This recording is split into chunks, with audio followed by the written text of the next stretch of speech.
The former prince, now Andrew Mountbatten-Windsor, has officially left Royal Lodge and will live in a home on Sandringham estate in Norfolk.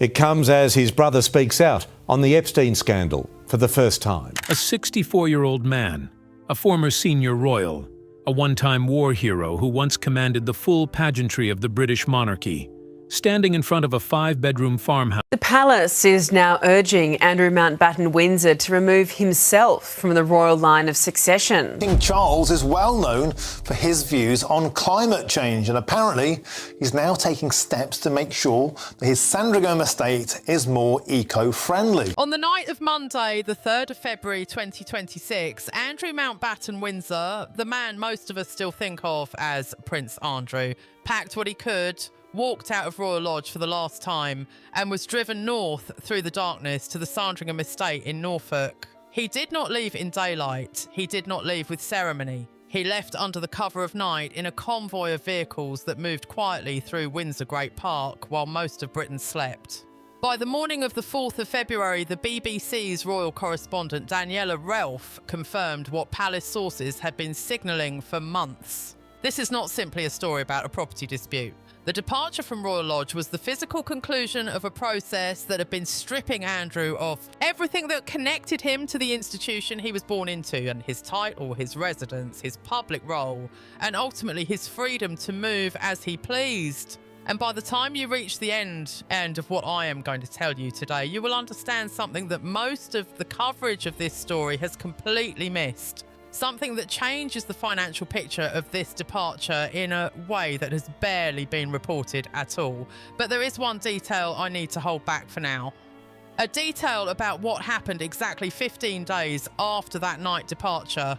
A detail that reframes the entire meaning of the move to Sandringham. I will come to it. But first, you need to understand what Royal Lodge actually was and what it meant to Andrew to be there. Before we go any further, if you find that this channel gives you the kind of careful, unhurried royal coverage that is genuinely hard to find, please take a moment to subscribe and turn on notifications. Royal Lodge sits on the edge of Windsor Great Park in Berkshire, roughly 30 miles west of central London.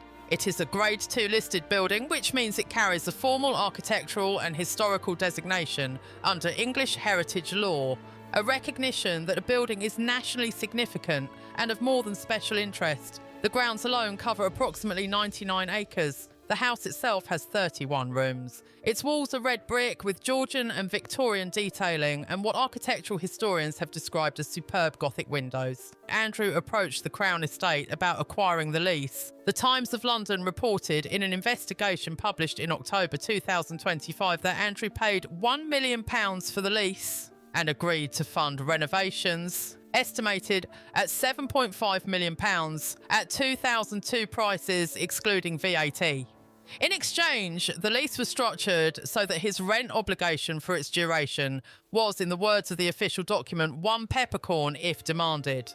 He was effectively paying in advance rather than making traditional rent payments. The lease ran for 75 years. Andrew was 66 when he left. That means, in purely contractual terms, he had decades of residency still ahead of him when the door closed behind him that February night. Keep that figure, £8.5 million invested, in mind, because it will matter when we reach a financial detail that almost no mainstream outlet has covered properly. The question that most people have been asking about this departure is a simple one: why now? The palace had announced in October 2025 that Andrew would be leaving Royal Lodge at the same moment King Charles stripped him of his remaining titles. So the departure was not a surprise. What was a surprise was the timing and the manner. The original plan, according to sources cited by the BBC in October 2025, was to delay the move until after January 2026 to avoid the embarrassment of Andrew being relocated to Sandringham at Christmas, where the royal family traditionally gathers.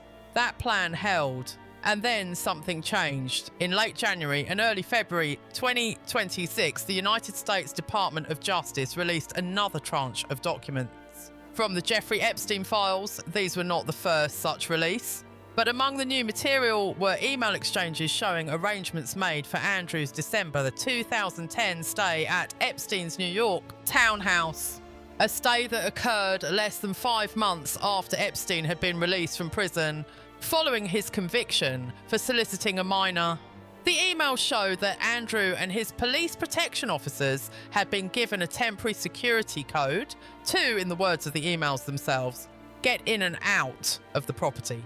This was not new information in the broadest sense. Andrew's December 2010 visit to Epstein had been publicly acknowledged. He had told BBC Newsnight in 2019 that the purpose of the visit was solely to tell Epstein that it was inappropriate for them to be seen together. But the specificity of the newly released emails, the security codes, the logistical arrangements, the clinical precision of the planning, added a layer to the existing picture that proved impossible for the palace to absorb quietly. Within days, Andrew left Royal Lodge.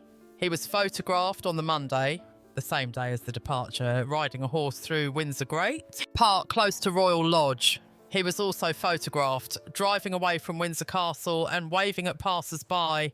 The BBC reported that both sets of images were poorly received by the palace. That is a carefully chosen phrase from an institution not known for emotional transparency. Read between those words. The man was losing everything. His title was gone. His home was going. His reputation was under active scrutiny. And he spent his last day riding horses and waving at people. That specific detail tells you something important about the human being at the centre of this story. Something that I think is worth holding on to.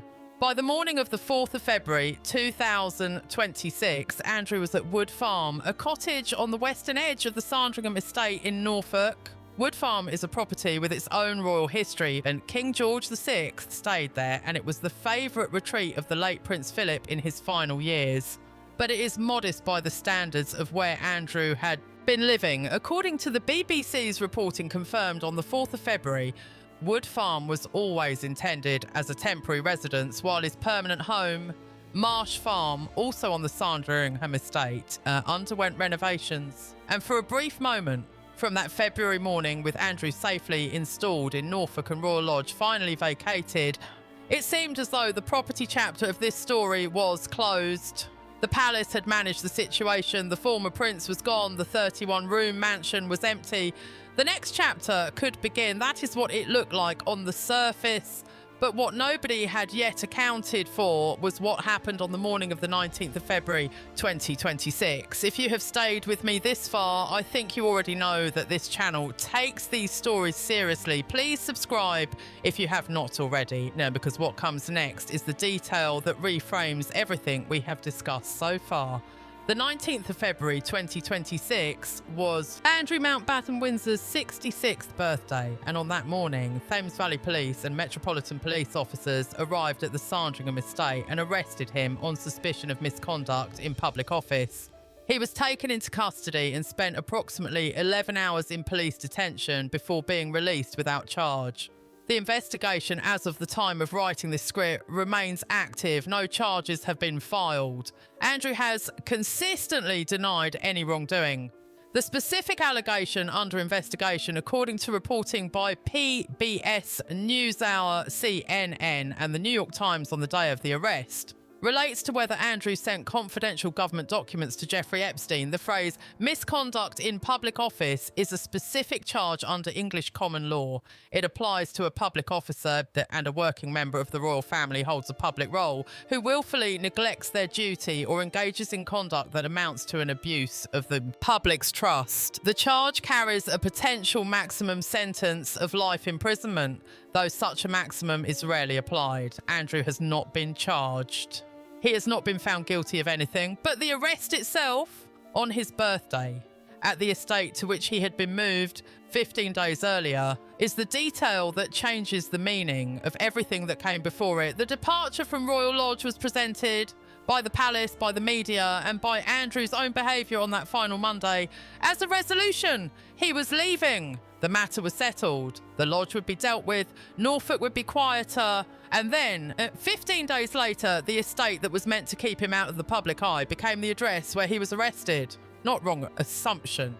Not a clean resolution. The correct reality is this. The move to Sandringham did not conclude Andrew's story. It simply relocated it. And what that means for the institution, for the palace, and for King Charles and For the broader question of how a modern monarchy manages a member of the family who has become genuinely untouchable in the public sense, is the question that now sits at the heart of everything. There are 3 reasons why this departure happened in the way that it did, and none of them are the one most people assume. The most common assumption is that this was primarily about Andrew's Epstein connection, that the new documents released in February 2026 forced the palace's hand. That is partly true, but it is the least important of the 3 forces at work here. The first reason is institutional reputation management, and it operates on a timeline that predates the February 2026 Epstein documents by several years. Andrew's position at Royal Lodge had become, to use the description offered by the BBC's royal correspondent Daniela Relf in her February 2026 reporting, symbolic of the wider problems his relationship with Epstein has caused.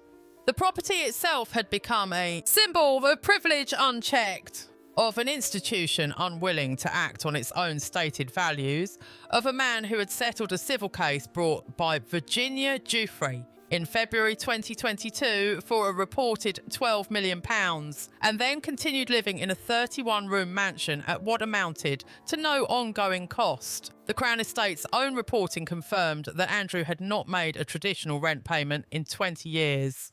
The peppercorn lease arrangement, entirely legal and properly documented, had nonetheless become something the palace could no longer defend publicly.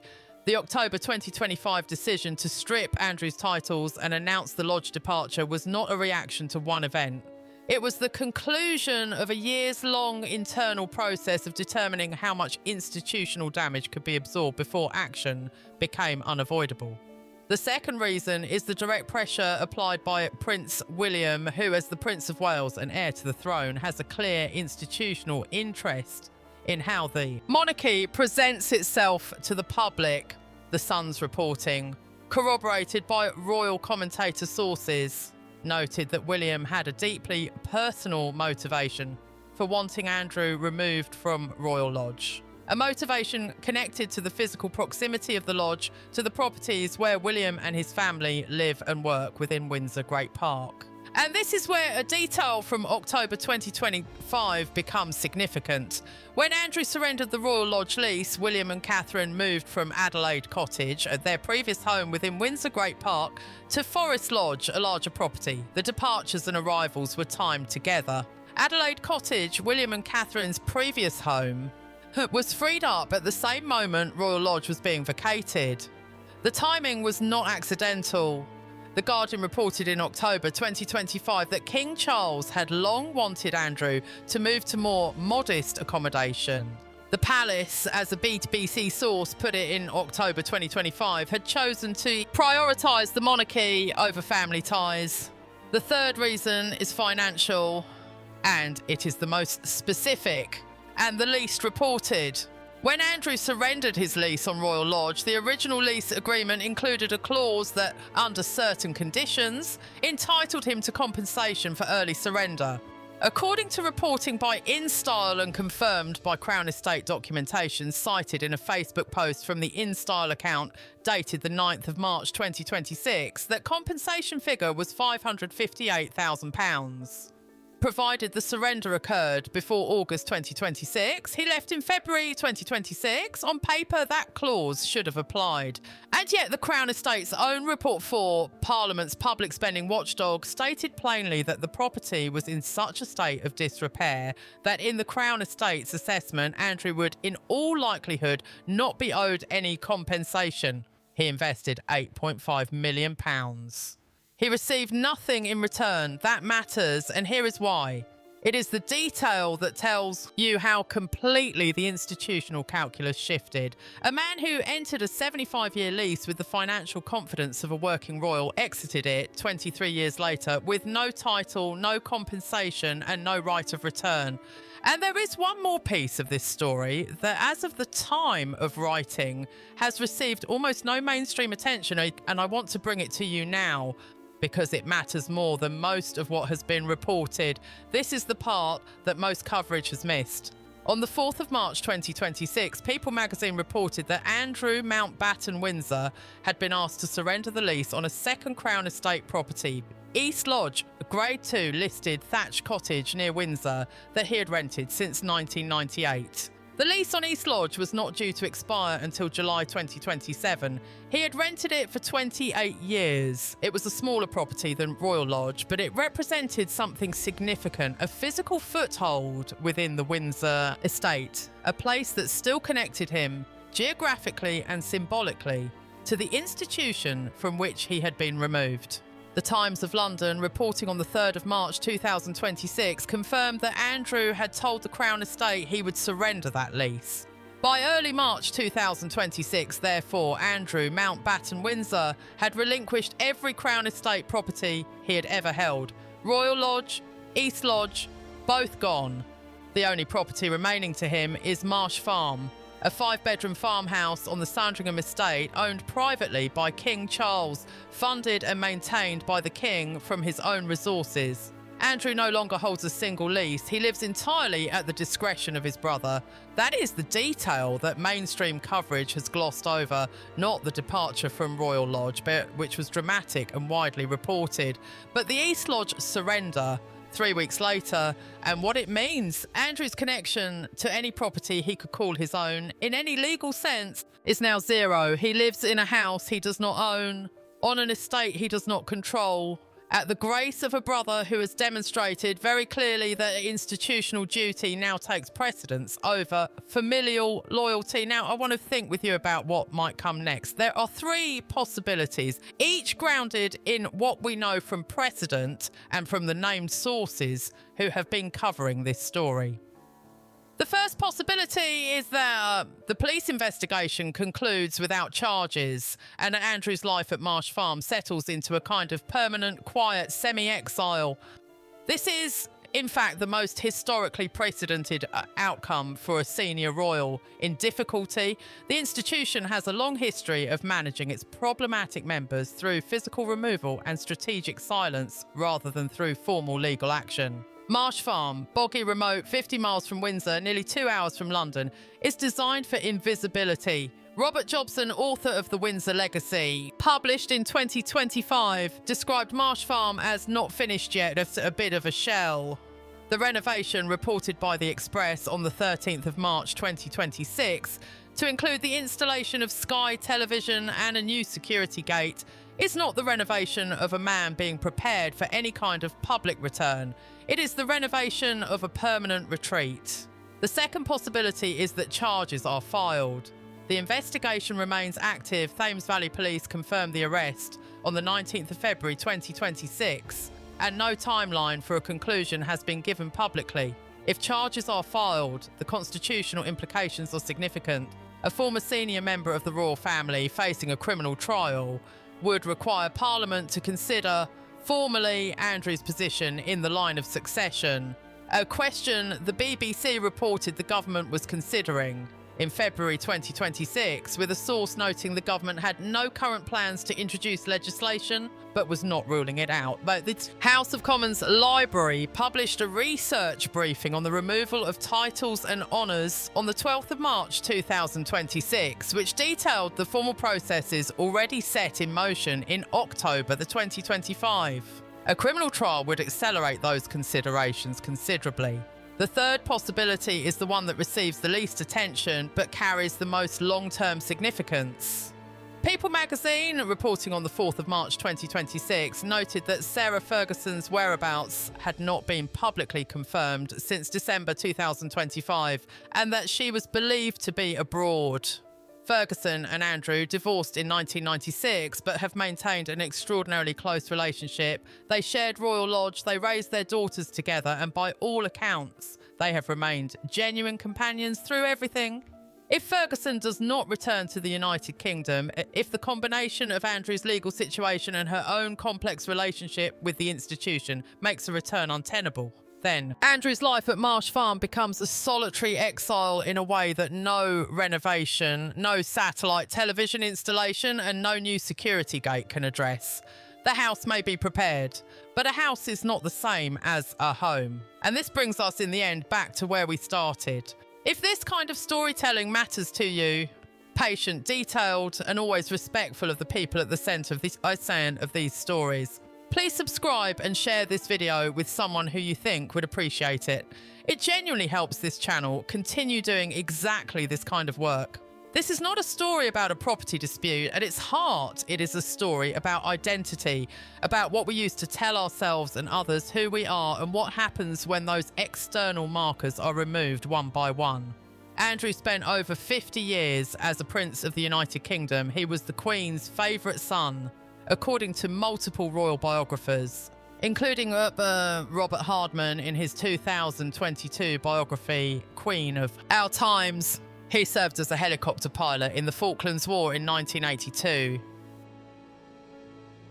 A genuine act of service that briefly made him a figure of national pride. He had 2 daughters he loves. He had a home that connected him physically and historically to the institution that shaped everything about him.